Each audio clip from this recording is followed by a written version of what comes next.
Intérieur jour, Luca Giacomoni, une production du Louvain Culture en partenariat avec le musée L.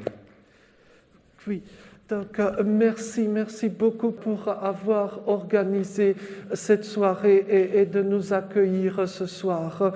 Donc je me permettrai peut-être, si vous le voulez bien, de vous poser tout d'abord une question personnelle, avant d'en venir plus spécifiquement au tambour de la Giancari. Si vous voulez, vous nous avez parlé par votre vie, par vos œuvres, de ce dialogue entre le visible et l'invisible. Peut-être qu'il convient de redire à quel point toute votre œuvre artistique est marquée par ce désir, cette volonté de mise en dialogue de personnes qui d'ordinaire ne dialoguent jamais, d'univers qui ne dialoguent jamais. Je pense à l'univers de la détention, par exemple. Je pense à toutes ces personnes qui n'avaient pas a priori pour vocation sociale d'entrer en dialogue avec des pièces de théâtre classiques.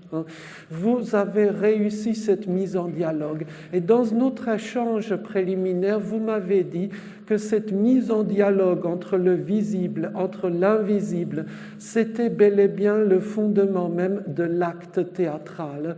Je pense que c'est une parole profonde qui décrit non seulement le théâtre en tant que tel, mais qui vous décrit vous, tel que vous êtes. Je suis sûr que peut-être cette première approche de qui vous êtes, de ce que vous faites, peut nous ouvrir la soirée, si vous le voulez bien. Oui, merci beaucoup de cette invitation et d'être là avec vous. Je suis très, très heureux. Avant tout, la politique pour les masques veut qu'on les garde, c'est ça? Oui. Je peux l'enlever à distance? Alors, le premier rituel est accompli. Oui, le lien entre le visible et l'invisible est ce qui me tient à cœur, et ce serait peut-être intéressant de définir avant tout, en tout cas donner quelques directions de compréhension de ce qu'est l'invisible. Invisible, oui, ce qu'on ne voit pas. Invisible, ce qu'on ne peut pas voir. Peut-être invisible aussi, comme vous disiez, ce qu'on ne voit pas parce que invisibilisé, ou que l'on ne voit pas parce qu'on regarde ailleurs tout le temps, mais qu'en fait est bien là présent, sauf qu'on ne le voit pas. Donc le théâtre pour moi est l'outil privilégié pour faire en sorte que le visible puisse dialoguer avec ces invisibles, que à mon sens sont plusieurs, il n'y en a pas un. Et en effet, je le fais à plusieurs niveaux. Je le fais d'un côté sur des thèmes qui, pour moi, éveillent quelque chose de l'au-delà de ce qu'on peut toucher, disons-le comme ça. Et aussi, cette quête, je la mène avec des personnes qui, pour des raisons sociétales, sont invisibilisées. J'ai travaillé en détention avec des personnes qui étaient sous main de justice. J'ai travaillé avec des femmes victimes de violences, la plupart immigrées. Je travaille actuellement avec des personnes qui sont en psychiatrie ou qui ont eu un suivi en psychiatrie. Je commencerai bientôt à travailler dans la banlieue parisienne de Clichy-Montfermeil, qui est celle qui célèbre pour les émeutes de 2005, donc avec des jeunes qui sont très éloignés de la scolarité, l'emploi, etc. Donc c'est des personnes qui me touchent parce que sont en périphérie, au bord, disons, de l'agora culturelle parisienne telle que je la connais. Donc j'aime construire des récits avec eux, avec elles, et faire en sorte que ces voix puissent être entendues, ces visages qui ne sont pas toujours visibles puissent être vus. Et avec ces personnes-là, effectivement, faire une recherche qui n'est pas seulement sur une ligne horizontale, pour ainsi dire, sociétale, mais que ça puisse s'ouvrir à un espace qu'on peut appeler vertical, mais qui est toute une quête. On est loin d'avoir trouvé le chemin, mais nous sommes nombreux à le chercher. Oui, merci beaucoup. Il y a quelque chose qui m'a absolument fasciné dans votre réplique. Le lancement, la question initiale était celle du dialogue, hein, donc du dialogos à travers le langage, l'arrivée vers cet au-delà. Et très spontanément, vous êtes arrivé à cette question du toucher. Et je dirais, en faisant ce parcours, depuis le langage qui fait advenir, par exemple, des mondes érudits, philosophiques et autres, ce parcours du langage vers le toucher, d'une certaine façon, vous avez retracé le périple même de la culture. Parce qu'en effet, dans notre culture post-grecque, hein, le socle de tout, c'est ce langage-là, ce logos avec un lambda majuscule. Hein. Simplement, dans d'autres cultures indiennes au sens large, donc y compris népalaises, il y a une strate encore plus ancienne, plus archaïque qui demeure présente. En effet, d'après la légende, mais une légende qui demeure vive, le seigneur Shiva aurait saisi son tambour dénommé Damaru avec un D rétroflexe et en tapant, en touchant ce tambour, il a fait surgir les sons fondamentaux de la langue sanscrite. Et ces sons-là sont consignés dans un recueil bref, mais que chaque écolier en langue sanscrite connaît. Hein, donc les Shiva, je me trompe toujours, Shiva Sutrani. Et donc ce petit extrait qui liste donc tous les sons que fait surgir le tambour de Shiva figure au tout début de ce qui est sans doute le tout premier livre de grammaire au monde, donc le livre de Panini, qui était un génie des temps obscurs, qui a inventé une grammaire pour la langue sanscrite il y a déjà bien des millénaires de cela. Hein. Et d'ailleurs, comprendre l'esprit de Panini, c'est, je dirais, l'une des tâches les plus fascinantes qui soit. Donc, d'une certaine façon, en rétrogradant encore un peu plus, en proposant comme origine du sens de la culture, non pas le langage, mais ce toucher-là, je pense qu'à la fois on peut comprendre le geste qui anime votre vie créatrice, mais qui anime aussi l'objet de ce jour. Et c'est peut-être maintenant que je comprends pourquoi peut-être vous l'avez choisi. Ah non? Il y a de ça, en effet, oui. Absolument. Et il y a aussi d'autres raisons. Il y a plusieurs raisons. La première est, justement, certaines personnes dans chaque culture sont dépositaires ou le pont ou le lien ou ceux qui gèrent, qui habitent ce territoire entre le visible et l'invisible. Et donc, en voyant cette image, je me suis posé la question, et j'aurais aimé vous la poser aussi ce soir, qui sont dans notre monde ceux et celles qui, comment dire, définissent les contours de notre esprit, qui sont les personnes dépositaires de ce lien avec l'invisible. Chaman, prêtre, imam, rabbin, professeur universitaire, artiste, intellectuel, communicants, politiciens, spin doctors, chercheurs, ce qu'on veut. Qui définit en fait notre rapport à l'invisible aujourd'hui? Qui a ce pouvoir? Parce que c'est une véritable source de pouvoir. La personne dans cette image est quelqu'un qui est totalement consciente de gérer un pouvoir. Qui a le pouvoir de définir notre rapport à l'invisible aujourd'hui? Ça, c'est la première chose. Mais, si j'ose dire, est-ce que le point, est-ce que le sujet, c'est de définir le rapport à l'invisible ou bien de le faire advenir? parce que précisément peut-être qu'il s'agit là de choses bien trop fondamentales pour être définies de façon limitative.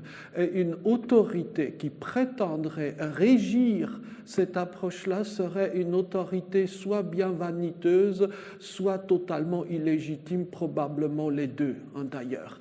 Et c'est pour cela, hein, malheureusement, je ne parle pas le népali, mais comme le népali est originaire un peu du sanskrit, je peux me hasarder à quelques tentatives étymologisantes. Le nom de cette personne, Jankari. Donc Jan, c'est donc la racine du verbe naître ou faire naître. Si ma mémoire est correcte après toutes ces années, ça se conjugue en janyate. C'est d'ailleurs de cette racine verbale-là que viennent des mots, y compris en français, tels que géniteur ou génie. Mais accessoirement vient de là le mot le plus archaïque pour désigner la femme, donc Jani, littéralement la génitrice. Et le Kri est très vraisemblablement le suffixe qui fait le nom d'agent, comme en français par exemple teur, facteur, celui, vous avez encore le TR qui donc pourrait donner cri. Donc d'une certaine façon, cette personne-là, littéralement, c'est celle qui fait advenir la naissance d'un monde autre. Et peut-être qu'on pourrait se situer plus dans ce registre-là que dans un registre de définition, puisque cette définition pourrait être synonyme au contraire, non pas de naissance, mais de mort de cet élan vers l'au-delà, vers l'ailleurs que vous avez si bien nommé il y a un petit instant. Bien sûr, et d'ailleurs, ça advient en permanence. Oui. C'est-à-dire qu'à mes yeux, nous vivons dans un monde dans lequel la gestion de l'espace symbolique est probablement l'enjeu majeur de l'époque dans laquelle on vit. Oui. Qui domine la narration comment dire? Les personnes capables de véhiculer une narration dominante définissent aussi. Et donc, oui, bien sûr, il y a un appauvrissement radical, drastique là-dedans. Notre espace invisible, notre espace de projection, d'imaginaire, de réflexion, en quelque sorte l'avenir. Parce que l'avenir, voilà, est cet espace-là qui s'ouvre à chaque instant devant nous. Donc, à mes yeux, il y a une guerre en cours sur qui s'approprie cet espace symbolique, qui est toujours agissant. Absolument. Dans un petit échange que j'ai eu la chance d'avoir avec vous il y a quelques minutes, vous m'avez dit que c'était le théâtre qui faisait donner place, qui laissait place à l'invisible. Est-ce que cette lutte-là que vous avez évoquée concerne le théâtre, ou où est-ce que vous situez le théâtre par rapport à ce point? J'aimerais que le théâtre soit cet espace-là. Oui. Le théâtre peut être cet espace-là. Oui. Il ne l'est pas toujours. Oui. D'ailleurs, si je peux donner mon avis, aujourd'hui on se pose la question, est-ce que nos sociétés peuvent reprendre sans le théâtre, sans l'art vivant, etc. Oui. Si le théâtre est seulement un espace de divertissement, personnellement, je peux m'en passer. Si le théâtre est un espace dans lequel il y a véritablement une communication vers autre chose, dans lequel il y a un rappel sur que veut dire être humain, quelle est notre place, pourquoi nous nous réunissons autour de histoire, œuvre, qu'est-ce que nous faisons ensemble. Si le théâtre arrive à toucher ces thèmes-là, ces sujets-là, et à poser les questions qui nous touchent, pas ici, mais qui nous touche ailleurs, le théâtre a encore du sens. Et c'est aussi, quelque part, la deuxième raison pour laquelle cet objet m'interpelle. Parce que l'objet est, avant tout, un objet artisanal qui exige une technique, qui exige un langage, une grammaire, des codes, un apprentissage. On n'improvise pas. C'est quelque chose qui, comme tout objet artisanal, avant d'être un objet d'art, est un objet justement d'artisanat dans lequel il y a un certain savoir-faire qui s'est déployé, qui s'est transmis. Si le théâtre est encore capable de se connecter à cet artisanat-là et donc cette fonction-là, alors le théâtre a encore du sens. Merci beaucoup. Nous reviendrons sur l'artisanat et la technique dans quelques petites secondes. Mais avant peut-être, avant d'aborder cette question, on va dire, de technique, nous avons, ou plutôt, vous avez d'une certaine façon abordé cette question de l'espace symbolique et puis peut-être de ce lien avec l'invisible. Je me demande en quoi, avant de pouvoir accéder à cet invisible, il y a une nécessité d'avoir un certain nombre de cheminements, un certain nombre d'épreuves. Vous m'aviez dit que de plus en plus, notre horizon est affaibli. De plus en plus, le ciel est désert. J'aime beaucoup cette phrase-là. Est-ce que... Je n'ai pas dit tout à fait ça. Oh, excusez, c'est ma mémoire qui me joue des tours. Je précise, corrigez, je ne regarde pas le lien historique. Oui. Je ne dis pas hier c'était comme ça, aujourd'hui c'est comme ça. Je dis juste le ciel que je vois aujourd'hui est désert. Oui. Pour moi, le ciel d'aujourd'hui, au-dessus de nous, il y a quelque chose qui est très pauvre. Je ne dis pas qu'avant c'était mieux. Je ne sais pas comment c'était avant. Je dis ce que je vois maintenant, à mes yeux, il est comme ça. Et je trouve que c'est une des raisons pour lesquelles l'art souffre. Oui, mais justement, si on essaye malgré tout, malgré les scrupules qui vous honorent, si on essaye malgré tout de faire une brève rétrospective, et bien trop caricature rétrospective de l'histoire du théâtre, que ce soit au Japon, que ce soit en Grèce, que ce soit ailleurs, le théâtre originaire, si j'ose dire, n'a pas vocation à divertir. N'a pas vocation à faire rire. C'est un théâtre de mise en lien avec une autre réalité.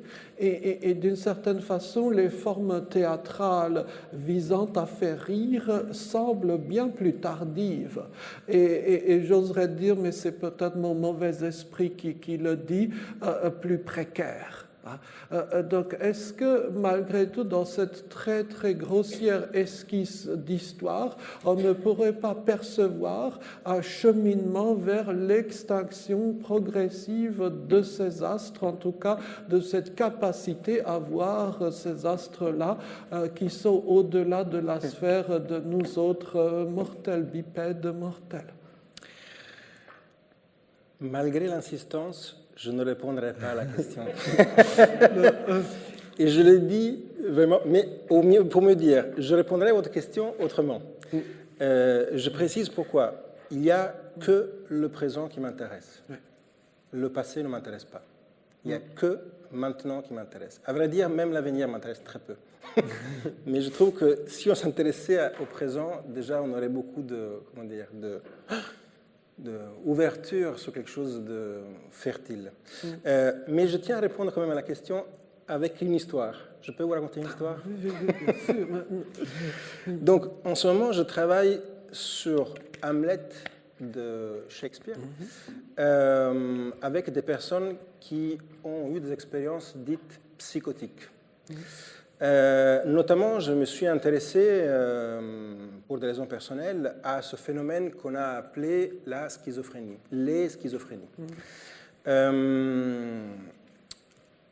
Donc, je travaille en partenariat avec l'hôpital psychiatrique de Sainte-Anne, avec d'autres structures qui sont dans la lignée de l'antipsychiatrie un peu à l'italienne, avec des personnes qui viennent de cabinets libéraux, donc plusieurs personnes. J'ai réuni autour de ce projet.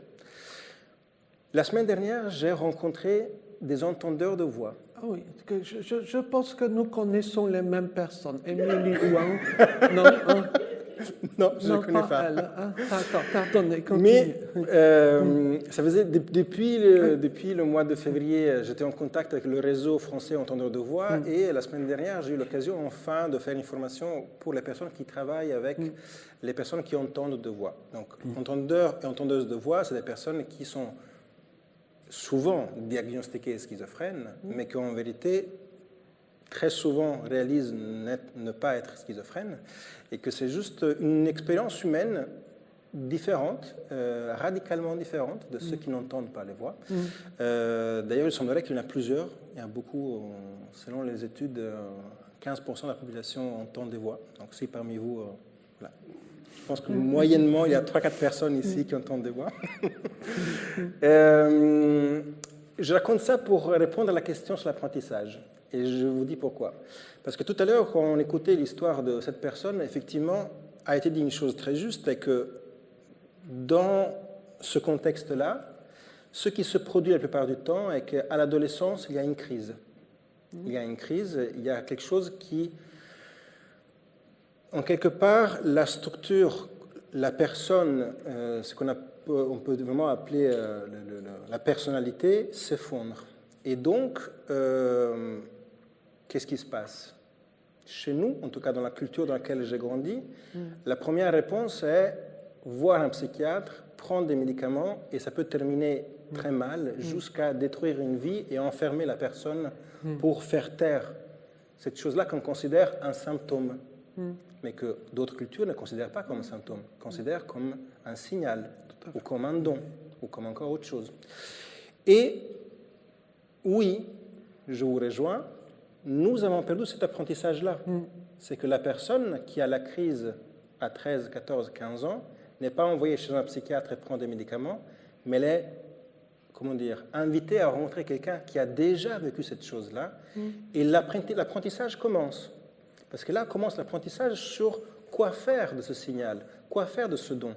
Et donc on arrive, pour répondre à votre question, à une forme artistique dans laquelle il y a tout un cheminement, sur un système qu'on peut définir de maître-élève, dans lequel l'apprentissage se fait parce que petit à petit, on apprend à manier ces objets et plein d'autres, qui sont des manières, effectivement, de voyager dans l'invisible, de communiquer avec l'invisible et de revenir dans le visible sans, comment dire, sans trouble. Parce que ce qui se passe très souvent est que quand cette structure-là, notre personnalité à laquelle on tient autant, se brise et qu'on connaît cette autre chose, c'est un premier mouvement, mais il faut aussi revenir en arrière. Oui. Ce qui est précieux dans cet enseignement-là, c'est que non seulement il y a l'aller, mais il y a le retour. Et c'est aussi, quelque part, la dernière raison de mon intérêt pour cet objet par rapport au théâtre, c'est que à quoi ça sert? On a parlé de guérison, c'est un mot fort. On pourrait dire que quelque chose qui était blessé, petit à petit, se reconstitue. C'est comme si on allait recoudre quelque chose qui a été déchiré individuellement et collectivement. Oui. Donc ce mouvement d'aller de retour permet effectivement qu'une certaine blessure, une blessure de l'être, puisse se régénérer et guérir. Ça, c'est possible à travers certaines techniques. À mes yeux, le théâtre peut le faire si nous réussissons aujourd'hui, maintenant, aujourd'hui en 2020, à le faire à nouveau.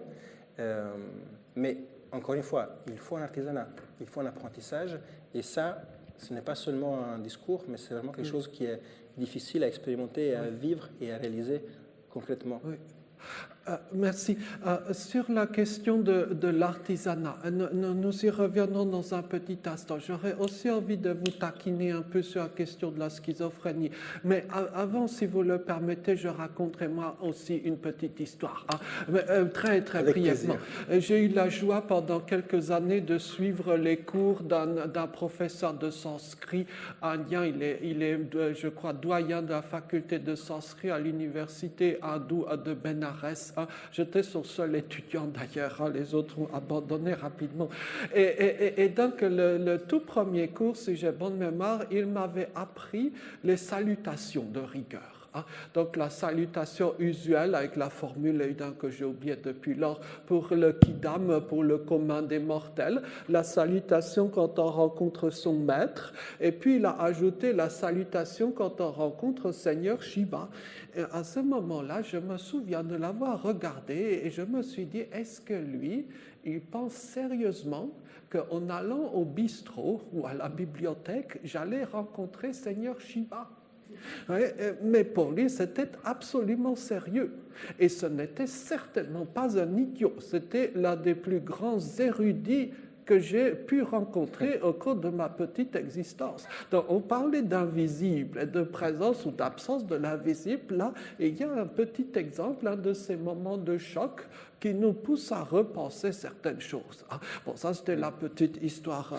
Par rapport à la taquinerie que je vous ai promise sur la schizophrénie.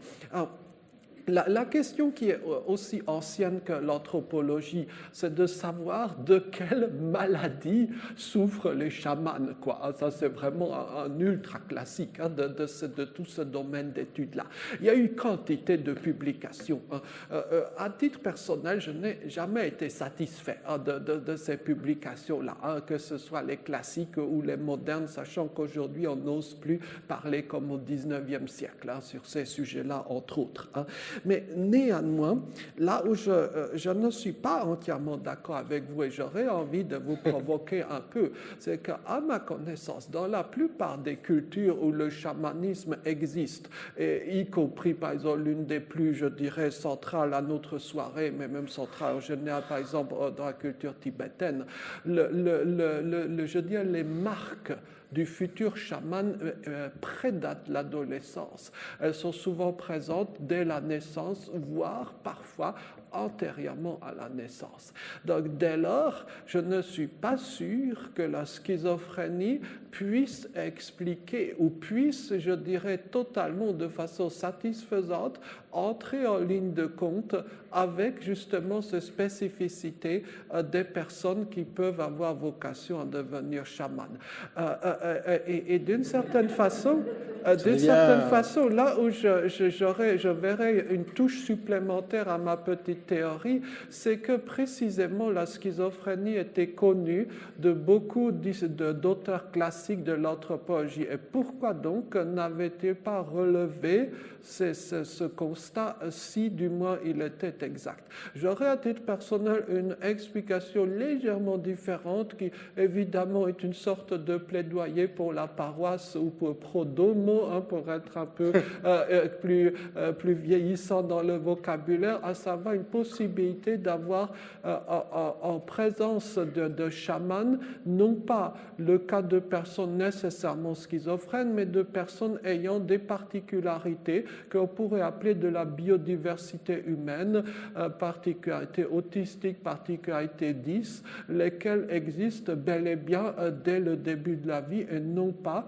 et ne surgissent pas au début de l'âge adulte. Bien sûr, vous l'avez compris, mon propos est fort taquin.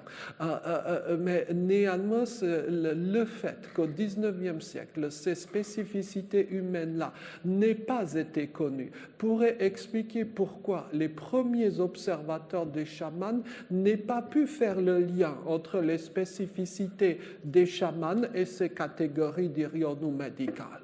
Bon, pardon d'asséner les choses. Là, je vais répondre. Allez, pardon, excusez. Là, je ne vais pas rater l'occasion de répondre. Donc, la première chose est, parfois il y a des signes, pas toujours. Ça dépend des cultures, ça dépend de... Alors, je ne suis pas un expert de chamanisme, mais d'ailleurs, je vais proposer d'inviter justement quelqu'un qui vienne parler de cet invisible-là. Mais à ma connaissance, il peut y avoir des signes à la naissance, avant la naissance, il peut y avoir à l'adolescence, il peut arriver très tard. Il y a vraiment une phénoménologie assez large. Première chose. La deuxième est que je ne voulais pas, si ça a été compris comme ça, je me suis mal exprimé, je ne voulais pas du tout dire que chaman et schizophrène, il y a un lien de ceci dans cette culture, cela dans l'autre. Ce n'est pas du tout ça que je voulais dire. Je voulais dire que dans la diversité des expériences humaines, il y en a certaines, telles l'entente de voix, qui est une manière de communiquer avec l'invisible, mais parmi d'autres, infinies manières de dialoguer avec justement entre visible et invisible. Et je remarquais juste la différence de traitement entre ce système de déni collectif que nous appelons la psychiatrie, qui en fait c'est juste une manière de faire taire certaines formes d'expression humaine et le renfermer quelque part, parce qu'il ne faut absolument pas regarder par là, justement, il ne faut pas que ce soit visible, donc on les enferme, parce que nous sommes normaux, ils ne sont pas normaux, donc nous, voilà. Donc cette chose-là, je dis juste, c'est une réponse collective qu'une certaine culture a apportée à un phénomène, alors que d'autres cultures apportent d'autres réponses. Mais je ne veux pas créer un lien comme ça, si étroit. Et la dernière chose qui, pour moi, est aussi importante est de quelle maladie souffrent les chamans. Encore faut-il définir le mot maladie. Parce que si effectivement maladie veut dire désordre, manque d'unité, ben voilà, on y est. Je veux dire, notre société, on peut la définir saine, on peut la définir que... Enfin, qui est ça, qui est malade, de quoi on parle en fait.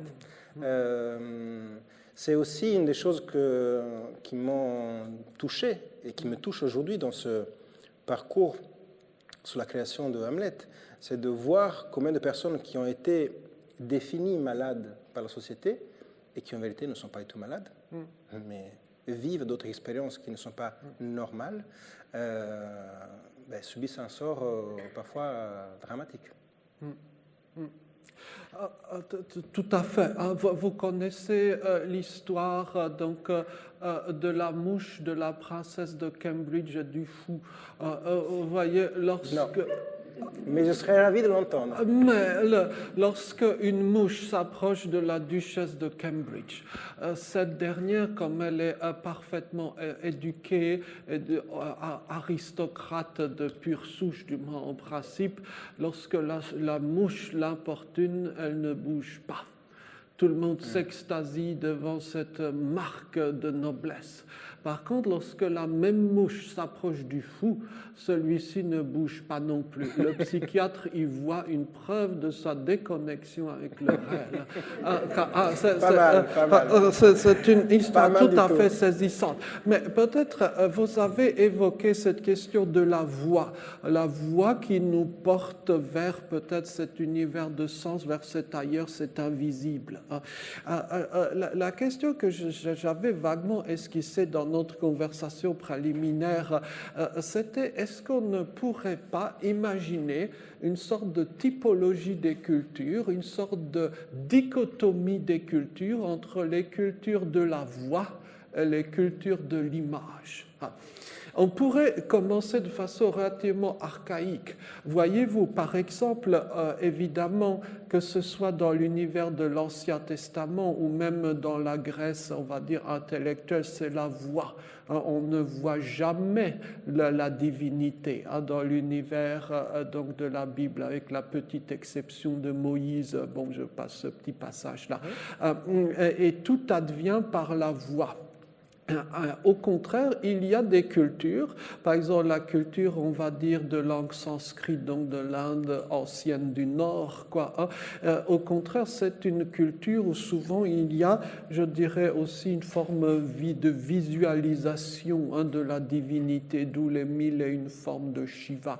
On retrouve cela aujourd'hui encore dans une opposition linguistique entre la langue allemande et la langue française. La langue allemande qui est très riche pour les verbes qui évoquent des bruits, des sons, domaine où le français est pauvre, et à l'inverse, l'allemand est très pauvre pour désigner des couleurs, au contraire du français, et ce qui fait d'ailleurs que beaucoup de noms de couleurs en allemand sont des mots français germanisés.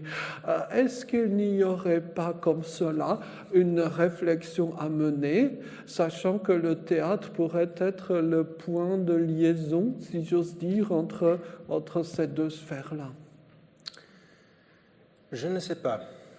Et c'est la réponse plus précise que je peux vous donner. Mais je peux vous dire quelque chose qui tient à ma pratique théâtrale, à l'artisanat de metteur en scène. Je sais, je l'ai vécu, je le vois, que si je charge le plateau d'images, de visuels, si je mets de la vidéo, si après ça, et après je crée une image, après je mets une lumière, après ceci, après cela, je laisse très peu de place à l'invisible. C'est-à-dire que si j'offre beaucoup de stimulation visuelle, en face de moi, il y a quelque chose qui est très présent, et donc je rends, entre guillemets, plus passif le spectateur. Au contraire, si je réduis le visible à l'essentiel, je laisse une place de projection au spectateur. Je peux donner quelques éléments qui font en sorte que, voyez, j'arrête et vous complétez la phrase dans votre tête. Si j'arrête le geste à un moment dans lequel le spectateur est invité à compléter. Et donc, effectivement, je donne quelque chose de visible et en même temps, j'invite à une projection invisible. La même chose, on pourrait dire avec le son et avec la voix. Et effectivement, oui, le théâtre peut être l'endroit dans lequel ces deux canaux communiquent. C'est même très amusant, c'est passionnant même. Pour moi, c'est une vraie question de cuisine, quelque part, d'artiste. À un moment donné, de sentir que s'il y a trop de mouvements sur le plateau, le texte ne sera pas entendu. Parce que le visuel prend et donc je n'arrive pas à suivre. Et en fait, il y a tout un équilibre à trouver entre le visuel et l'auditif. Et c'est quelque chose que je vois dans cette petite société qu'on appelle un théâtre, mais qu'on pourrait effectivement réfléchir à l'échelle d'une société plus large, en dehors du théâtre. Donc cette aptitude à faire silence, pour le dire en parodiant un passage biblique, Dieu n'est pas dans la tempête, mais il est dans le bruit faible de la brise ou quelque chose comme ça. Je suis totalement d'accord. Et il y a, alors je sais que par les temps qui courent, c'est très délicat comme référence à apporter, mais vous voyez, dans notamment certains contextes soufis, les méditations, on va dire les séances de méditation s'appuient sur une technique qui est très très proche de ce que vous venez de décrire, qui consiste à prendre un bout de phrase que tout le monde connaît, mais de ne la dire qu'à moitié. Pour prendre l'exemple le plus simple, alors pardon, ça, je ne veux choquer personne, de nos jours, il faut prendre 1001 précautions. L'une des fameuses phrases qu'un musulman répète de nombreuses fois, donc Allahu Akbar, donc dans un contexte de ce type de méditation, vous ne direz que Allahu Ak. Et là, vous avez une sorte de frémissement, parce que vous sentez que quelque chose manque. Et ce moment désagréable est précisément celui qui fait passer depuis la voix dite vers justement l'invisible. Et ils savent le manier à une perfection qui véritablement vous plonge dans des univers, je dirais précisément invisibles. Mais puisque... Oui, non, parce que je suis d'accord, et en fait, vraiment, c'est la clé. C'est la clé. Oui, c'est que si on ne fait pas de place, il n'y a pas la place pour autre chose. Donc on a besoin de faire de la place. Il y a un mouvement, ce que j'insiste beaucoup avec les acteurs au plateau, c'est que tout ce qu'on fait est une voie négative, entre guillemets. On enlève des choses, on recule. Le travail n'est pas d'ajouter, de construire, de fabriquer. C'est exactement le contraire. On a trop de choses déjà. Il faut enlever, enlever, enlever et faire de la place. Et quand il y a de la place,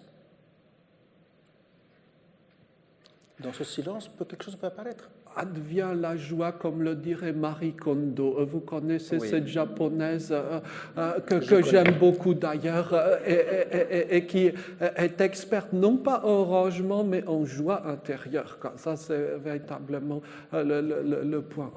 Mais puisque le temps est notre ennemi, si j'ose dire, peut-être un point qui me semble majeur que nous avons esquissé mais pas réellement abordé frontalement, c'est cette question, j'allais dire, de la technique. Donc, techné, la main, quoi. Donc, ce que la main, par son habileté, mais pas une habileté spontanée, c'est une habileté entraînée, bâtie, répétée, ce que la main peut réaliser, peut faire advenir. Et d'une certaine façon, ce mot est de façon troublante proche du mot poiesis, vous voyez, voilà, poésie, si vous voulez dire en français. Donc justement, nous parlions un peu de cette question de l'artisanat, de peut-être le fait qu'à notre époque, on aurait perdu ce sens du cheminement rocailleux qui, prolongé sur des années, peut faire advenir précisément la technique au sens exact et porteur de fruits. Est-ce que cette réflexion-là vous porte également ou vous vous inscrivez au faux contre elle? Pour moi, la technique sert à une chose. Quand on a plongé tout au fond, il faut une technique. Oui. Parce qu'à la surface, chacun de nous, plus ou moins, arrive à naviguer. Mais quand on plonge dans un espace sensible, intérieur, très, très, très intime, il faut une technique. Parce que il y a des forces psychiques qui peuvent être très dangereuses. Psychiques, émotionnelles ou autre chose encore. Mais c'est pour ça que le chaman a un apprentissage. Parce que quand on plonge, on descend d'un palier, d'un palier, et au fond, il faut une technique pour savoir remonter. Sinon, on peut se perdre. Et la vie, parfois, est en danger. Je le vois même avec les acteurs. C'est qu'en vérité, une fois qu'on a réussi à enlever les habitudes, à enlever les manières, à enlever tous ces masques qu'on se met tout le temps en permanence, une fois qu'on a enlevé tout ça et qu'il y a quelque chose de vivant qui vibre comme ça à fleur de peau, on peut plonger, et bien là, nous sommes vulnérables. Et c'est là où c'est bien d'avoir une technique. Parce qu'on est vulnérable. Et c'est important de pouvoir plonger et ressortir avec des trésors et pas avec des mauvaises surprises. Avec des trésors, mais des trésors qui risquent d'avoir des conséquences funestes. Ma mémoire est légèrement floue, donc vous pardonnerez si je me trompe sur un détail, mais il y a un passage du Talmud qui parle des rabbins qui sont partis visiter le paradis. Donc l'un est mort, l'autre est devenu fou, le troisième, je crois, refusait d'en parler, quelque chose comme cela. Il faudrait vérifier les noms exacts. Mais vous voyez, ce voyage-là, dès lors, dans la tradition rabbinique, est devenu en quelque sorte proscrit, quoi. Et on retombe un peu sur cette phrase d'une insondable et dangereuse profondeur donc de Jung, le psychanalyste, qui disait, je cite de mémoire, que les religions étaient là pour nous protéger du religieux ou quelque chose de ce type. Voilà. Donc, je crois que vous avez eu le mérite de mettre l'accent un peu sur le caractère périlleux de ce voyage, certes nécessaire, mais avant tout périlleux. C'est périlleux. Et d'une certaine façon, n'est-ce pas finalement le voyage qui est au socle de toutes les grandes histoires, de tous les grands mythes civilisationnels? Si Agamemnon avait décidé de rester dans son palais, si Abraham avait renvoyé cette voix dérangeante aux oubliettes, mais je suis bien avec mes chameaux, qu'aurions-nous eu? Donc, ce péril-là initial est peut-être véritablement ce qui sauve, non? Absolument. C'est la raison pour laquelle la conférence de la semaine dernière a été appelée « Interroger le chaos ». Ouais. C'est que ce ventre de la baleine, cette forêt obscure, cette caverne dont les mythes nous parlent. Oui, c'est périlleux. Périlleux pour qui? Périlleux pour le vieil homme qui est dans son confort, qui a ses habitudes, qui a ses masques, ses conventions, ses croyances. Lui, il est en péril. Parce qu'une fois que je rentre dans le voyage du mythe, quelque chose de nouveau arrive, et arrive avec une force qui est la force de Shiva, la force qui détruit tout pour que autre chose de nouveau se régénère. Mais avoir le courage de tendre l'oreille vers ce chaos-là et commencer le voyage est un acte véritablement, encore une fois, très courageux. C'est pour ça peut-être que l'un des motifs les plus centraux de quasiment tous les textes classiques en sanskrit, c'est cette injonction quand on atteint l'âge de la pension. Alors bien sûr, c'est pas le terme utilisé. Les textes exacts disent quand tu as vu tes petits-fils, hein, c'est non pas de prendre sa pension, mais d'aller dans la forêt. Vanam gachati. Hein, voilà.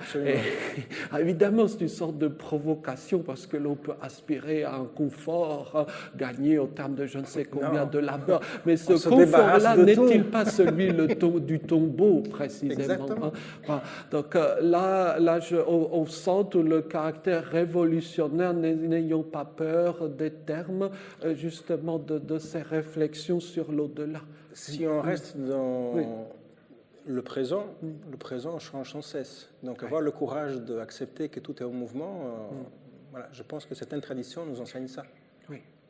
Est-ce que nous n'avons pas précisément perdu cette aptitude au mouvement? Est-ce que nous autres, habitants de l'extrême Occident, avons encore la possibilité de faire vibrer par le bruit du tambour nos mots? Ou bien est-ce que nous sommes condamnés à vivre dans un univers de la prose et non pas un univers du vers? Nous sommes là. Donc la possibilité existe. La possibilité existe. Si on veut en faire une réalité, c'est à nous de le faire. Mais la possibilité existe. Elle existe toujours. Enfin, entre autres, grâce à vous, merci beaucoup. Je pense que le temps du dialogue à deux est largement écoulé et peut-être nous pourrons, si vous le voulez bien, accueillir la polyphonie du cœur avec plusieurs orthographes possibles, évidemment, du terme. Donc, en d'autres termes, la parole est à vous, si vous le voulez bien.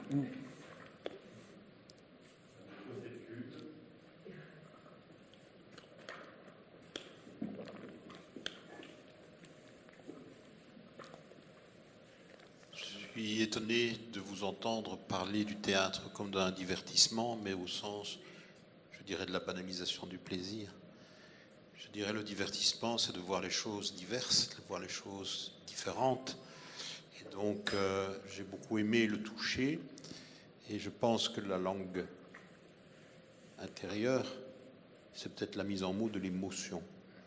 Et quand on voit une œuvre d'art, on a, enfin, ce qu'on appelle de l'art, c'est de l'artisanat, exprimer autre chose que du rationnel et du langage strictement structuré. On crée une émotion. Et notre problème en tant qu'occidentaux, on a chassé l'émotion. L'émotion, c'est quelque chose de dangereux. Mais si on reprenait le langage intérieur pour dire l'émotion, peut-être qu'on serait plus en paix et qu'on pourrait dire des choses diverses sans être divertissant.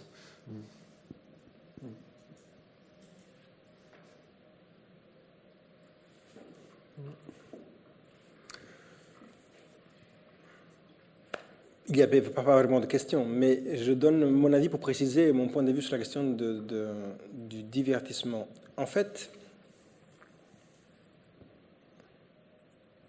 voilà.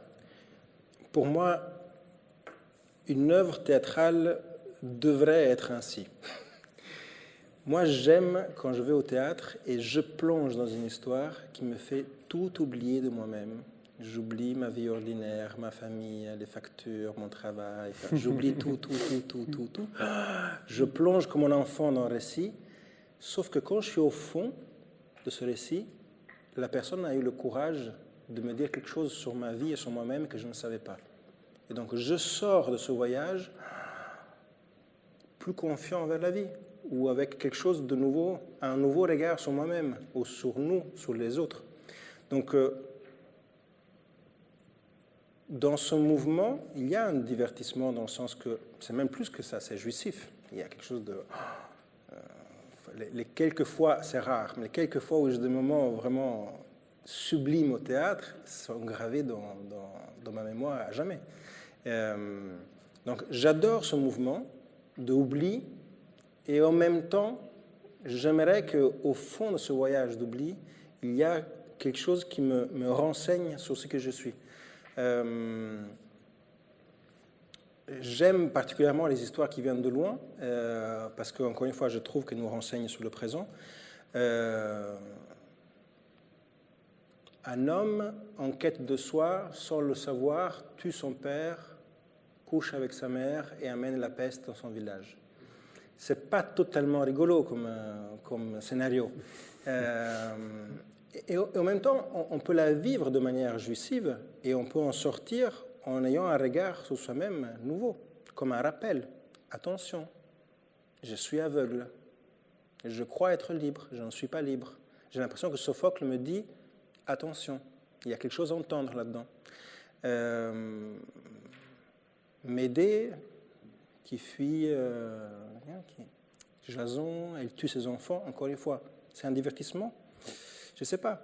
Mais il y a quelque chose là qui est pour moi de la valeur. Et après, encore une fois, j'insiste, c'est mon théâtre à moi. C'est ma vision qui est la mienne. C'est quelque chose dans lequel c'est mon horizon. J'aime, je suis à l'aise. Je suis à l'aise dans cet horizon-là. Mais j'aimerais aussi vous donner un exemple qui va peut-être dans ce sens-là. L'année dernière, j'ai vu un des spectacles qui m'ont le plus marqué. Dernièrement, vraiment, j'ai cette œuvre-là en tête, qui s'appelle Trio. C'est un auteur polonais contemporain. C'est 3 personnes, 3 musicologues extrêmement pointus, extrêmement intelligents et raffinés. C'est vraiment la crème de la musicologie qui se parlent entre eux, ils ne s'écoutent jamais. Et j'ai rigolé pendant 1h30, mais j'avais mal aux abdominaux à la fin. Moi, j'ai eu mal le lendemain. Physiquement, c'était éprouvant, parce que j'ai vraiment ri pendant 1 heure. Et en même temps, c'était d'une justesse. C'était comme Beckett. Nous sommes ça. Nous sommes ces gens-là, très intelligents, qui parlent tout le temps, qui ne s'écoutent jamais. Enfin, il y a quelque chose à la fois de subversif dans ce geste du comique, et en même temps, j'ai appris quelque chose dedans. L'auteur et la metteuse en scène m'ont montré quelque chose de nous qui pour moi est juste, qui m'a informé. Si j'ose dire, je n'ai pas eu la chance de voir ce trio. Vous m'a donné une envie de remédier à mes carences. Mais j'ai quelques souvenirs d'une pièce classique, donc Le banquet de Lucien de Samosate, donc qui compte un peu la même histoire, donc la crème de la crème des plus grands intellectuels de l'époque, vraiment le plus fin sommet, quoi, de l'érudition grecque se réunit pour donc un banquet. Ceci étant, donc les choses dégénèrent, dans la bousculade, le lampadaire tombe et donc dans le noir, ça finit en bagarre générale. Donc, et le stoïcien qui disait que la douleur n'existe pas hurle de douleur parce qu'on lui a cassé les dents, etc. Il faut lire le texte, c'est bien sûr beaucoup mieux dit que ce que j'ai résumé. Bon, mais ceci étant, sur le mot diversion, si j'ose dire, pardonnez, j'ai une forme d'éducation soviétique, donc il y a en permanence des notions soviétiques qui me viennent à l'esprit. En URSS, faire diversion, c'était l'un des pires crimes, quoi. Parce que, vous voyez, la diversion, c'est ce qui faisait oublier la ligne du parti, quoi, et qui poussait notamment les jeunes, les horribles jeunes, à, par exemple, faire la fête, etc. Et en français, je ne pense pas que le mot existe, mais en Allemagne de l'Est, il y avait le mot diversant, quoi, celui qui fait diversion. C'était l'une des pires choses, c'était que ça vous envoyait tout de suite au goulag, quoi. Et donc peut-être justement, précisément, est-ce que le trait caractéristique d'un régime dictatorial, c'est de ne pas tout tenter pour empêcher les gens d'avoir accès à ces voies de traverse, d'avoir accès à la diversion. Parce que à ces moments-là, non seulement les gens se découvriraient eux-mêmes, comme vous l'avez parfaitement dit, mais peut-être découvriraient la vérité du régime justement en place. Bon, pardon pour mes associations d'idées, quoi. Ben, on ne se défait pas de son éducation. Voilà. Donc, bon, je me tais. Une autre question ?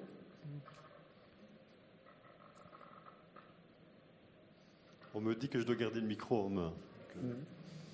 2 questions.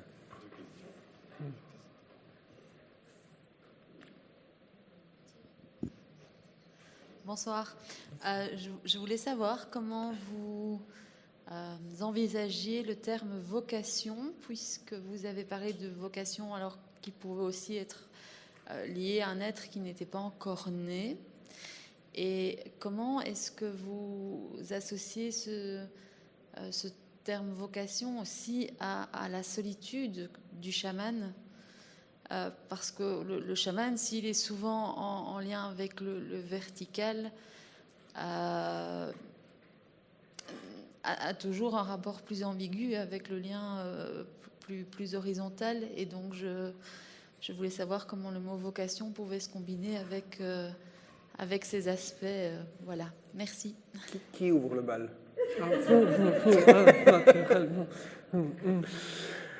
Vocation est un des mots que j'aime le plus au monde. Donc merci de... J'adore ce mot, vocare, merveilleux. Parce que ça rappelle que... Ça me rappelle que c'est pas moi je fais, moi je veux, moi je. C'est la réponse à quelque chose qui m'appelle. Et c'est exactement, enfin, tout ce que je fais au théâtre est basé là-dessus. Je ne fais que répéter ça du matin au soir au plateau. C'est que je ne rentre pas sur scène avec une idée de je vais faire ceci. Ça, on tue la vie d'entrée. Pour que quelque chose de vivant puisse apparaître, je me mets à l'écoute.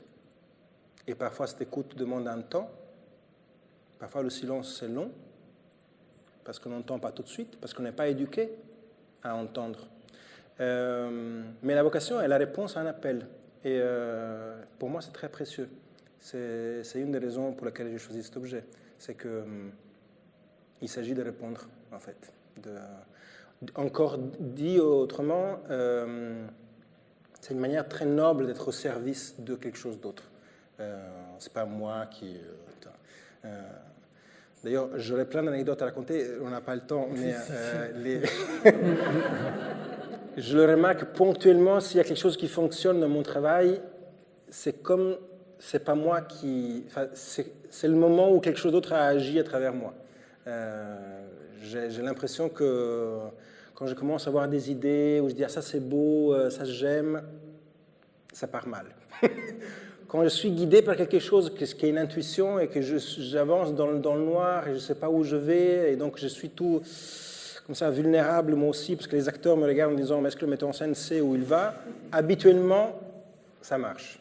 Là, il y a quelque chose de juste qui m'attendait en fait, et il fallait juste que je tende l'oreille. Cet espace-là est un espace de solitude, en effet. Et ça, le jour où je l'ai compris au plateau, ça a été un choc. Ça m'a fait mal, un peu. C'est vraiment un espace de solitude, parce qu'on ne peut pas le partager. Et c'est aussi la raison pour laquelle je travaille avec les gens avec qui je travaille, parce qu'on se regarde dans les yeux et on se dit, tu vois, tu n'es pas le seul à être seul. Moi aussi, je suis seul, mais on s'entend. Et j'aime justement faire du théâtre avec ces personnes-là qui ont une chair qui est marquée par cette expérience de mon monde n'est pas le vôtre, en fait. Et on peut raconter des histoires, le partager avec les outils qui sont les outils, les nôtres, du théâtre, les miens. Mais en vérité, il y a quelque chose qui est irréductible et qui reste caché. Et peut-être que c'est bien comme ça. C'est ma réponse, cher Joseph. Oui, alors en effet, vous avez parlé il y a quelques minutes des entendeurs de voix, le fait que l'on pathologise ceux qui entendent des voix. Mais j'allais dire, finalement, quand on reprend le fil un peu de ces grands textes qui portent les cultures, hein, il faut toujours entendre non pas les voix, mais la voix, hein, qui peut être pluriel évidemment, hein, mais d'une certaine façon, cette aptitude-là était fondatrice par rapport à l'expérience de tous ceux qui ont donné naissance à ces récits-là. Donc, quand on est, pour reprendre le cas d'un personnage célèbre, bouvier et passeur de sycomore, donc on est appelé de derrière le troupeau. Hein, voilà. Bon, on reprend souvent cette phrase-là, hein, mais que l'on retrouve dans toutes sortes de cultures. Est-ce que de nos jours, on a encore cette possibilité d'entendre une voix qui chamboule les hiérarchies rigides de nos sociétés si fières, qui en fait sont si excluantes? Oui, ça c'est peut-être une réflexion un peu cruelle que l'on doit avoir. Hein.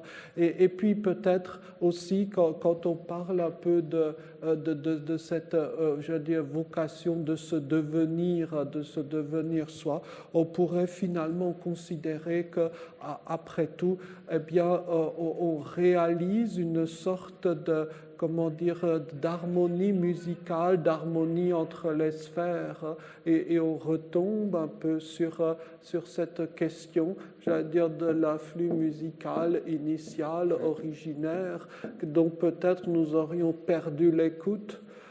Bon, il y aurait naturellement tant de choses à dire que je suis très en difficulté pour ne pas accabler tout le monde par mes petites réflexions décousues. Simplement un petit point linguistique ou semi-linguistique.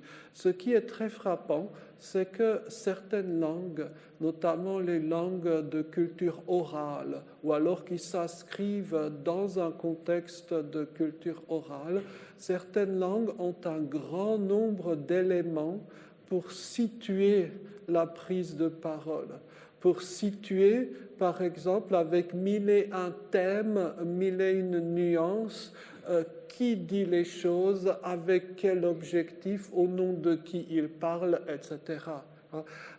Ces choses-là sont redoutablement compliquées à traduire dans des langues occidentales. Voyez-vous, et on en retrouve encore, par exemple, l'écho dans certaines langues qui ont mûri un peu dans ce contexte de culture orale. Je pense à l'arabe classique, par exemple. Hein.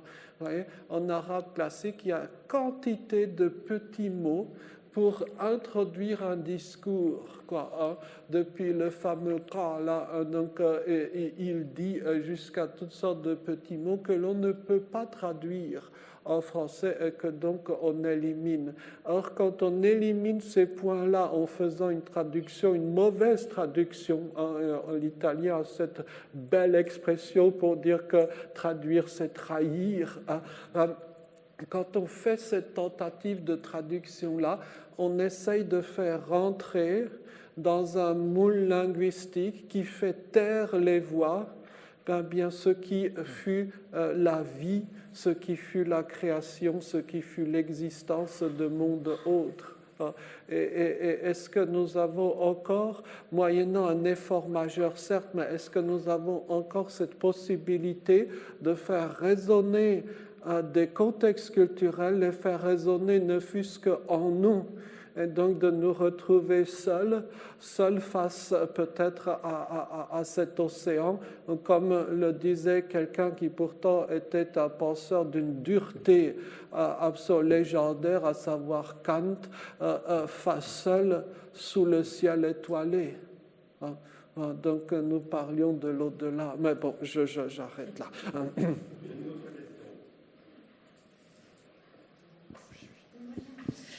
Il y a quelqu'un après. C'est une question très pratique. En fait, j'aimerais vous imaginer au travail.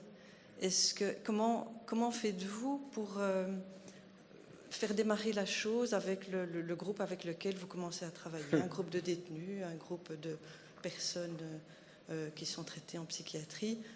Comment ça démarre? Comment vous abordez le texte? Je ne sais pas si on parle de travailler le texte, j'imagine que oui, mais voilà. Vous pouvez nous raconter une histoire sur ce qui se passe à ce moment-là?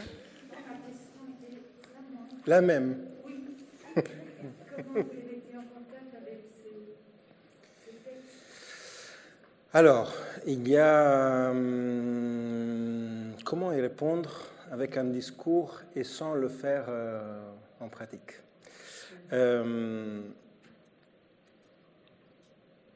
En fait, la première chose qui m'est venue à l'esprit en vous écoutant, c'est justement en acceptant que je ne sais pas. C'est que je rentre sur le plateau, il y a un temps de silence dans lequel j'invite tout le monde vraiment à s'arrêter, vraiment stop, s'arrêter, un point de départ, un point zéro, silence, juste comme une sorte de méditation sur place. On sent les appuis sur le sol, on sent le corps, la colonne. D'un coup, ça circule mieux, les tensions, je suis tendu, ça se détend, je suis là, cet espace. Être présent au moment présent, en fait. Ça commence comme ça. Et si je le fais, c'est-à-dire que si ce n'est pas seulement un discours, mais si je le fais au moment même où je le demande aux autres, quelque chose apparaît. Et en fait, pour répondre à votre question, ça peut sembler une manière de fuir la réponse, mais ce n'est pas ça. C'est que chaque jour, je ne sais pas. Chaque jour, si je rentre en me disant « je sais comment faire aujourd'hui », c'est fini. Chaque jour, il faut que je me remette comme un débutant. Lucas, écoute, tu ne sais pas. Regarde-les et je fais avec. Et en fait, chaque jour, ça c'est un metteur en scène qui s'appelle Peter Brook, un grand metteur en scène anglais que j'ai eu la chance de rencontrer 3 fois, à discuter avec lui. C'est lui qui m'a vraiment appris ça. C'est que il me disait, soyez juste sensibles à l'énergie du moment présent. Un jour, ils sont fatigués. Un jour, c'est tout excité. Un jour, il y a des conflits. Un jour, vous sentez qu'il y a des tensions érotiques dans le groupe. Un jour, c'est comme ça. Chaque jour, c'est différent. Donc, je ne peux que faire avec le moment présent. Donc, je pars de là. Petit à petit, je mets les corps en mouvement. On découvre avant tout un lien avec soi-même. C'est que j'invite tout le monde à trouver un lien avec soi-même. Mais encore une fois, il faut que je le fasse en premier. Autrement, ce sera une parole morte et vide. Et petit à petit, je me mets en relation avec l'espace et avec les autres. Et quand les autres commencent à apparaître, il y a un lien qui est possible. Et là, tout commence. Ça peut être un geste, ça peut être un discours, ça peut être qu'on se touche, ça peut être que son regard me donne envie de faire quelque chose, ça peut être...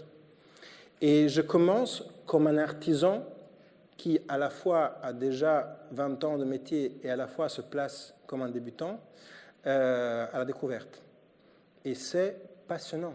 C'est que c'est vraiment jouissif de... Je me laisse guider. C'est pour ça que je parlais de vocation. C'est que j'adore le moment dans lequel je me mets à l'écoute de mes voix à moi et dis, OK, faites le travail, je suis le canal. Je suis le canal. Je dois juste être un bon canal. Il faut que je sois propre. Il faut que je sois vide, en fait. Et c'est exactement ce que je dis aux acteurs. Si vous rentrez en disant, alors, tel personnage est comme ça, parce que alors, je suis le prince de Danemark, et alors mon père a été tué, mais alors mon oncle a épousé... tout est encombré. Il n'y a aucune place pour la vie. Et en vérité, c'est beaucoup plus simple. Si l'acteur fait avant tout un vide en soi, et il commence à être en relation réelle, au moment présent, avec la personne qui est en face, et donc à chaque instant c'est nouveau, à chaque instant c'est différent, et de là quelque chose commence. Donc, je fais cela avec des personnes placées sous main de justice, avec des femmes qui ont vécu inceste, viol, excision, violence physique et psychologique dans le couple, avec des personnes qui ont vécu 20 ans de leur vie avec des injections de neuroleptiques enfermées avec électrochocs et tout ça, qui existe encore aujourd'hui évidemment. Et c'est le même travail. Et c'est absolument miraculeux. Parce que c'est le langage que tout le monde comprend. C'est que les enfants font ça. Moi, quand je regarde mon fils, c'est comme ça. C'est qu'il est présent à l'instant où il fait la chose. Ben, voilà. Tout ça, c'est son monde. Si je fais une chose à la fois au moment présent et je m'intéresse qu'à ça, quelque chose est possible. Et là-dedans, réellement, quelque chose commence à apparaître avec les autres. Et bien sûr, après, on invite à entendre une histoire, à comprendre qu'il y a des personnages, à comprendre qu'il y a des enjeux, à comprendre qu'il y a un paysage narratif. Et on l'habite. Mais en fait, on l'habite tous les jours comme ça. C'est une raison pour laquelle mes spectacles sont très longs. Chaque fois, c'est 1 an et demi. C'est absolument insupportable. Mon administratrice me déteste pour ça. Mais c'est comme ça. Parce que c'est comme... ce n'est pas produire un objet. c'est comme du jardinage. C'est que tous les jours, il faut irriguer la terre, couper telle branche, et le lendemain, bon, rien n'a changé. Et pourtant, si. Et petit à petit, ça pousse. Et ça donne des choses absolument étonnantes. Si j'arrive, et si le groupe entier arrive à vivre dans ce processus-là, qui est un vrai processus, d'ailleurs, c'est un des mots, pareil, qui sont des mots phares dans le travail, c'est qu'il n'y a aucun résultat à atteindre. Jamais. J'enlève dès le départ à tout le monde le stress d'être quelque chose, de faire bien, zéro. C'est un processus. Quand les gens viennent voir le spectacle en salle de répétition, c'est encore un processus. Mon maître russe disait tout le temps, au théâtre, il n'y a jamais de dernier jour. J'adore. Parce qu'en fait, chaque jour, c'est le premier jour. Chaque jour, on recommence. Et là-dedans, quelque chose devient possible. Et ça peut sembler étonnant, mais en vérité, tout arrive de cette manière-là. Je ne connais pas d'autre chemin. Je ne sais pas si ça répond à vos questions. Oui et non. Oui. Très bien. Mais, si j'ose dire, vous recevez dès maintenant une ferme, joyeuse mais ferme invitation à venir rencontrer des étudiants porteurs de diverses particularités de l'UCL. Venez à notre rencontre, si vous le voulez bien. C'est à quelques mètres en descendant la pente depuis ici. Je pense que des histoires extraordinaires, des rencontres extraordinaires seront au rendez-vous. Je ne peux pas vous dire lesquelles, c'est le principe même que vous avez dit. Mais là, je crois que face justement à des personnes qui sortent de l'ordinaire, on se rend compte que l'univers des possibles est décuplé, hein, sinon encore davantage. Hein. Absolument. Et si j'ose une toute petite anecdote, vous savez, dans certaines cultures, il y a des techniques très concrètes justement pour faire surgir le hasard des discours, quoi, hein. Par exemple, en Iran, lorsque vous faites venir quelqu'un qui connaît la poésie classique, c'est-à-dire presque tout le monde en Iran est plus ou moins érudit en la matière, mais il y en a qui le sont un peu plus que d'autres. Et il y a une technique pour l'empêcher de raconter quelque chose de préétabli ou de préfixé. C'est un système de tirage au sort, un système de peut-être divination, pourrait-on dire, hein. En tout cas, c'est ce que tous les Iraniens adorent pratiquer et ce qu'ils appellent fal et hafez, hein. Donc fal, c'est la même racine que fallen ou fall en anglais, c'est ce qui nous tombe dessus, hein. Et hafez, c'est peut-être le plus grand des poètes de la Perse classique. Le livre de Hafez, il est dans toutes les demeures iraniennes sans exception. Donc, en quoi cela consiste? Ça consiste à prendre le livre, on récite une prière à Hafez, maître des devins, quoi, je passe les détails, et donc, selon la version ancienne, vous plantez un couteau dans le livre. On peut le faire sans couteau aussi. En tout cas, le couteau délimite une page donnée. On ouvre le livre. Sur la page de droite, il y a donc votre destin et la page de gauche sert de vérification, quoi, hein. Et en tout cas, c'est comme cela que l'on ouvre justement les soirées culturelles, littéraires, et chaque Iranien procède de cette façon encore aujourd'hui, quoi, hein, voilà. Mais en Afrique, il y a d'autres façons avec tel ou tel esprit qui vient ou ne vient pas. Ce que je trouve fascinant par rapport à votre discours, c'est que des techniques concrètes pour préserver cette surprise, cet imprévu, ce surgissement de l'autre existent encore dans certaines cultures, et des techniques non pas seulement pour faire entendre la voix égoïste de tel individu, mais pour faire entendre la voix avec une majuscule, celle qui nous réunit et celle qui fera advenir un sens nouveau. Je crois qu'il y avait une question. Oh, pardon. Oui. Donc Luca, tu es artiste en résidence à l'UC Louvain cette année-ci et tu as choisi comme thème de l'année le pouvoir du récit, l'imaginaire comme réponse, tout en précisant qu'on avait besoin absolument aujourd'hui de nouveaux récits, d'inventer de nouveaux récits, de nouveaux imaginaires pour donner encore envie d'habiter le monde. Est-ce que tu peux un petit peu développer ? Oui, c'est en lien avec ce que je viens de dire. C'est que je pense qu'une manière de habiter l'espace symbolique est construire des récits.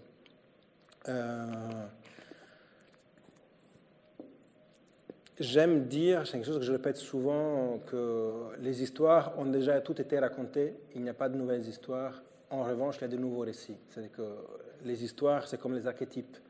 Ça y est, on les a.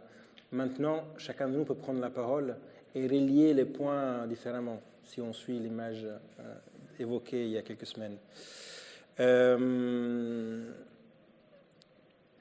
Pourquoi il est important? Parce que, encore une fois, je pense que la gestion de l'espace invisible, l'espace symbolique, est l'enjeu majeur de notre époque. Et chacun et chacune de nous est invité à faire ce geste de ne pas subir seulement l'imaginaire, mais de devenir acteur et actrice de l'imaginaire. C'est-à-dire que avoir le courage de prendre la parole et de raconter son histoire.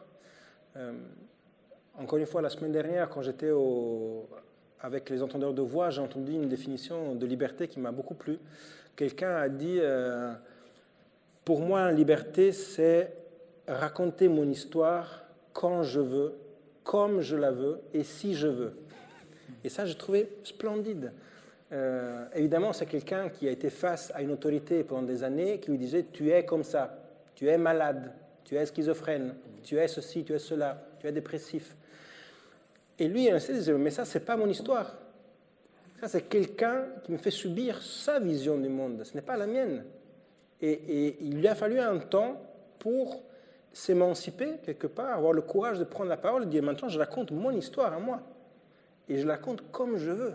Et mon histoire a le droit d'exister. C'est que je ne vais pas l'imposer à personne, mais elle a le droit d'exister. Elle doit être entendue. » Je pense que, comme à mes yeux, il y a une poignée de récits qui dominent l'agora symbolique, médiatique dans laquelle nous vivons, je trouve nécessaire, urgent même, de soutenir la pluralité, la diversité des récits. C'est quelque chose, c'est un monde dans lequel j'aimerais vivre, dans lequel vraiment chacun est libre de raconter son histoire comme il veut, sans l'imposer aux autres, mais en étant libre de le faire.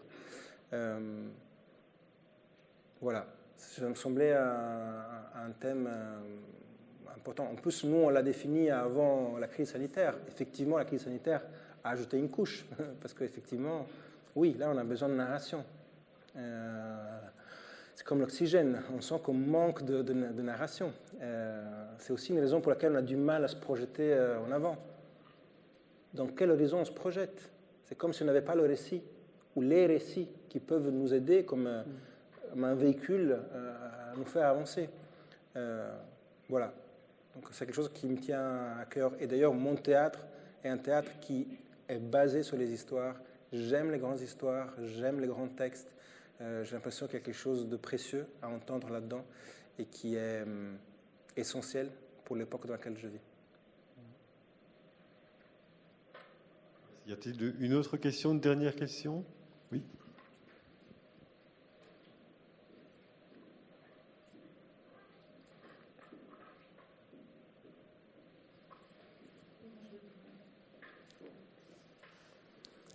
Mais tout à l'heure, si.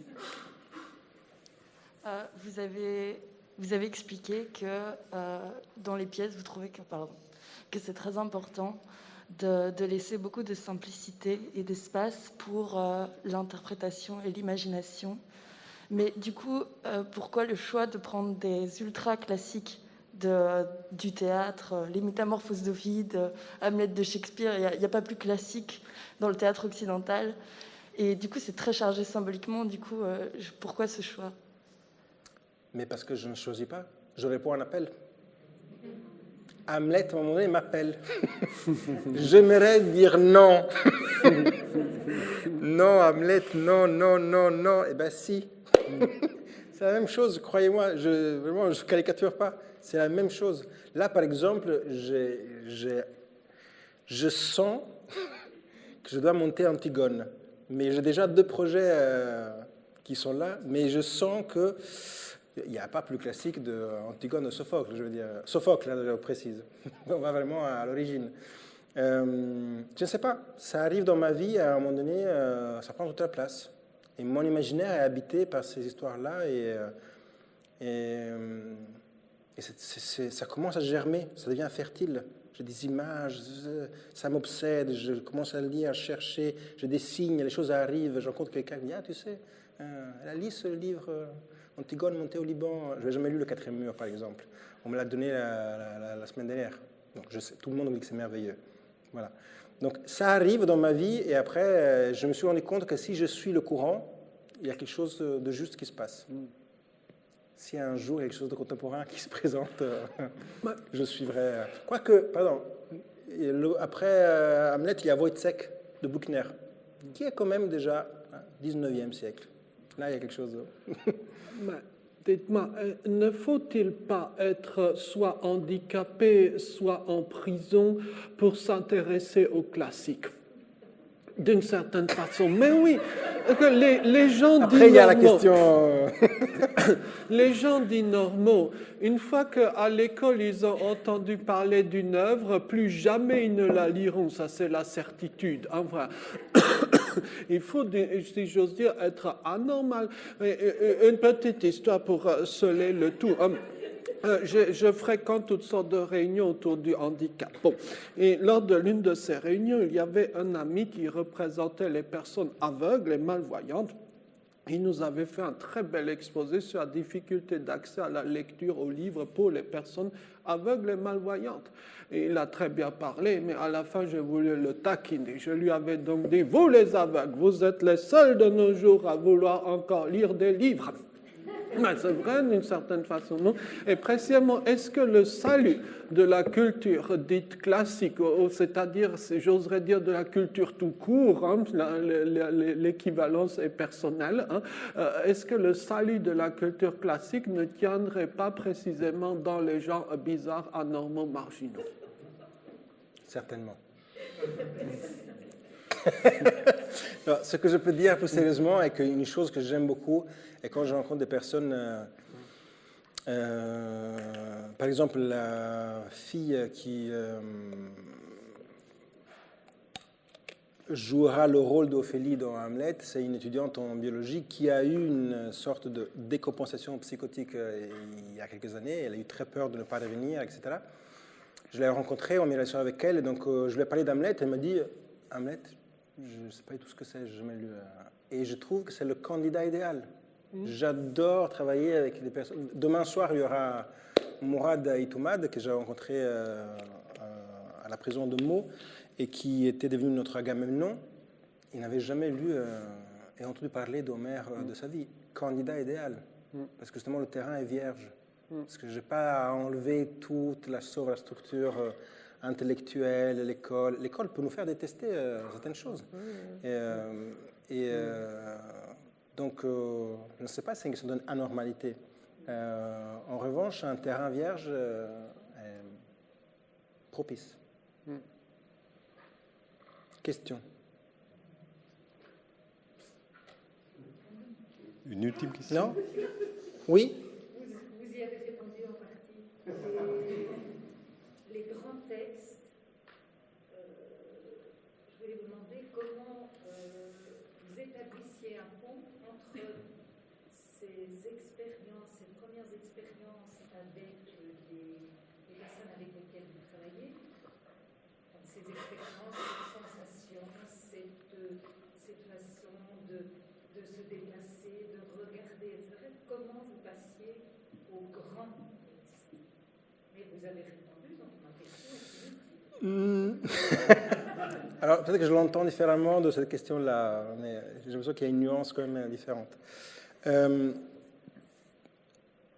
Ça peut aller dans les deux sens. C'est-à-dire que quand je suis allé en 2015 à la prison de Meaux, j'y suis rentré parce que il y avait une grosse subvention dédiée à la culture en détention suite aux événements de Charlie Hebdo du 13 novembre. Donc, on m'a convoqué pour lutter contre l'islam radical en détention. Et on m'a invité à faire un travail théâtral sur le conflit, sur le manque de respect, sur la violence, sur la dignité.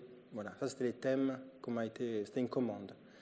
J'ai vu ces personnes-là et j'ai dit, Patrocle, Agamemnon, Hector, Achille, c'est vous.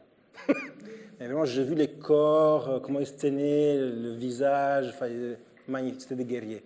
Ils étaient d'une beauté, mais une beauté... j'ai vu les rois et les héros de Homère. Ça peut aller dans l'autre sens.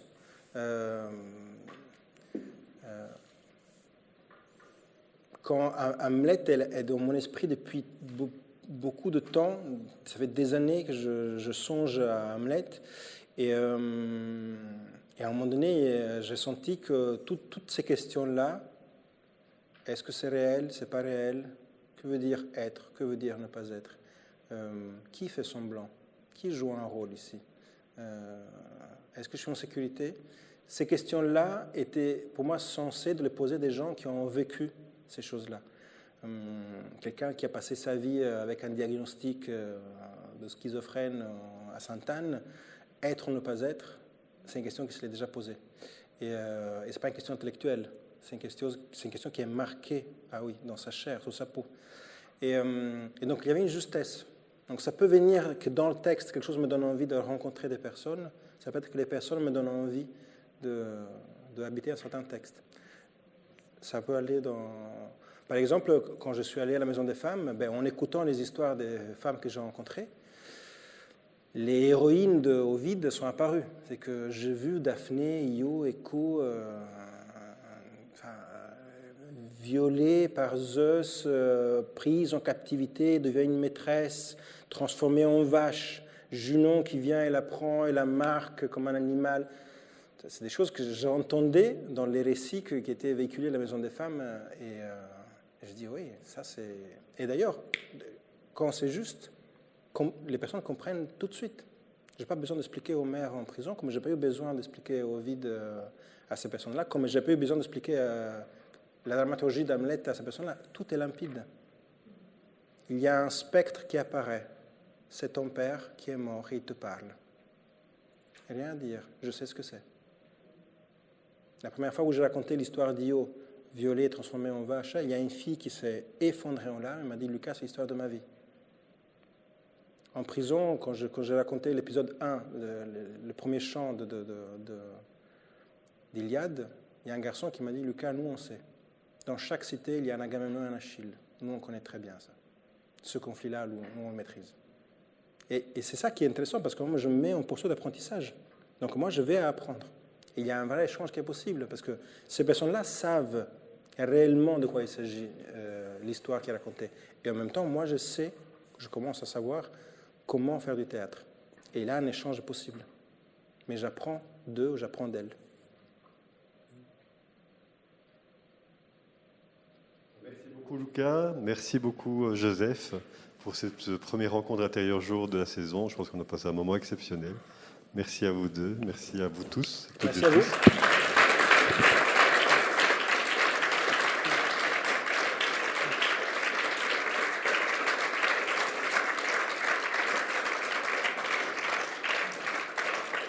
Voilà, vous dire aussi que vous pourrez retrouver Lucas toute l'année. Je pense qu'il sera très présent à l'UC-Louvain. Vous avez des rendez-vous qui sont repris dans le journal Trace, journal culturel de l'UC-Louvain. Et dès demain, d'ailleurs, vous pourrez venir l'écouter avec d'autres sur le thème théâtre de guerre. Et ce sera à l'Aula Magna à 19h. D'ailleurs, il y a un documentaire dans lequel on voit un peu comment ça se passe le travail. Il y a une projection d'un film qui raconte la dernière partie, la dernière par le début, de la création d'Iliade. Et là, il y a un goût du processus, si vous êtes intéressé. Et j'ajoute que Iliade sera présenté à l'Aula Magna les 7 et 8 décembre. Donc, si tout va bien, on espère, on croise les doigts pour la suite. Inch'Allah. Oui, voilà. Et vous dire aussi que le prochain invité intérieur jour, ce sera Olivier de Scuter, qui est délégué spécial, rapporteur spécial des Nations Unies pour l'extrême pauvreté et les droits humains. Et donc ce sera, je pense, le 10 novembre, si je ne m'abuse. Et ce sera Joseph Koenig qui a eu son baptême du feu aujourd'hui. C'est la première rencontre intérieure jour qu'il anime. Merci à toi, Joseph. Voilà. Voilà. Merci à toutes et à tous. Bon retour.